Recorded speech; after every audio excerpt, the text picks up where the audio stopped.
Hello, I'm Ross Mould, AJ Bell's Investment Director, and I'm here with our Head of Platform Marketing, Mike Morrison, to explain the new pension freedoms which you'll be able to enjoy from the 6th of April 2015. Now in this section, we're going to look at what the new rules mean if you had already started to tap your pension savings and gone into what is known as drawdown before the 5th of April. Now Mike, this sounds like quite a technical point. To whom does it actually apply? I think anyone who went into drawdown before the 6th of April, under the old style drawdown contract, was able to pay still their annual allowance contributions of up to £40,000 a year.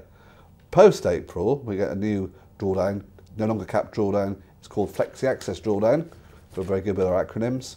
But if you convert to flexiaccess drawdown or start flexiaccess drawdown, the maximum contribution you can make is £10,000 a year. So is it easy to switch, and do you have the option of staying in capped drawdown if you're there already? Yeah, if you're in capped drawdown, you can stay in capped drawdown. You'll still have to be careful about not taking more out than the government actuary's maximum. You will automatically trigger. You go down to the 10,000 exactly. trigger. Okay. Yeah, but it should be quite straightforward. If you do want to convert, you'll just have to send a nomination to us, to your administrator, to us, yeah, fine, just to make sure that you move across. And so, why would people think of possibly switching if they're already in capped drawdown to flexiaccess drawdown? What are the pros and the cons for that matter? Two things. One is you're never going to be able to want to make a contribution in excess of £10,000, and secondly, if you're in flexiaccess drawdown, some of the administrative requirements with regard to doing the 3 yearly review. 3 yearly reviews, the training reviews, looking at your fund and how it's progressed, getting lots of paperwork from the provider, they're no longer in place. So it should be much easier to run a plan, administer a plan, and potentially understand it, I guess. And is there any cost difference between the two necessarily? Not sure yet. Not sure yet. I think we'll have to wait and see as to how providers discriminate between the two with their charging structures.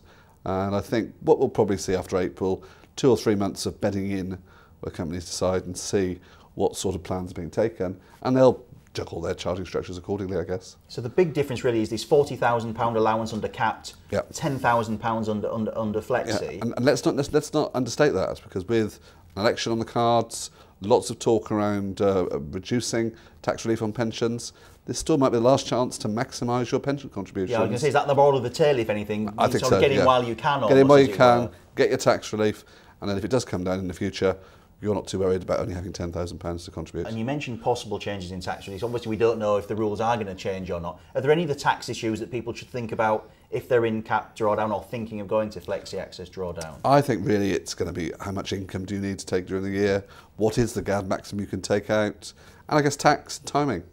You know, make sure you understand the tax implications, how much you take out before you move into a higher rate tax threshold. Or maybe differences between March and April even. March and April, yeah, and tax, understand it. Make sure you understand what you're letting yourself in for and what tax you could be paying. You might overpay your tax. You can reclaim that overpayment, but try and understand it, and you'll know, I bet there'll be some people who overpay their tax that forget to reclaim it. Which would be a shame. Which would be a shame, yeah. Perfect. Thank you very much, Mike. Thanks, Thank you. Now, we appreciate this is all quite technical and can be a lot to take in.